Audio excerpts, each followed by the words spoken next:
Ici, on est dans un institut médico-éducatif. C'est un bâtiment qui est essentiellement équipé de classes pour la pédagogie. Et il fallait absolument changer ce qu'on appelle les radiateurs classiquement, qui étaient chez nous des poêles à gaz et qui étaient donc brûlants, avec des angles coupants. Et il fallait absolument modifier les choses. La priorité, c'était la sécurité.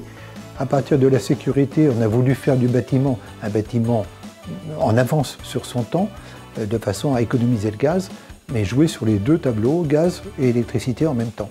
La problématique était de trouver la solution sur laquelle on allait et améliorer le confort des utilisateurs et améliorer le coût énergétique de ce bâtiment qui était assez énergivore.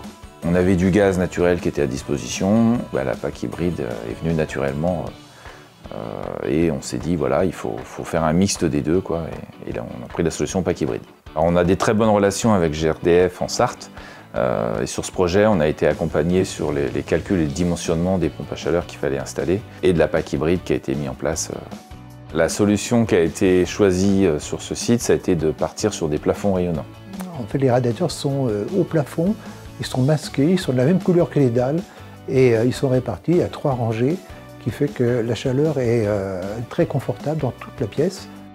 Les enfants qui sont reçus ici sont liés en fait à des hyperstimulations. C'est hyper important de faire en sorte que l'établissement dans lequel ils passent leur journée soit adapté à leurs problématiques. C'est un petit peu ce qui nous a conduit après à modifier dans le même temps tout l'éclairage. L'éclairage maintenant est un éclairage à LED, mais surtout avec un variateur, ce qui permet au fur et à mesure de la journée de s'adapter. Un peu plus de lumière dans certains cas, beaucoup moins parce qu'on sent que la tension monte un petit peu. Et c'est tout l'intérêt en fait de ce changement. Pour un établissement comme celui-ci, c'était la très bonne solution et j'en suis content et je pense que les salariés et les enfants qui vivent dans l'établissement sont heureux de ce choix qui a été fait. Et puis économiquement, je pense qu'on ne doit pas être à côté de la plaque. Le système PAC hybride est complètement adapté à une installation d'écoles, de mairies, de cantines.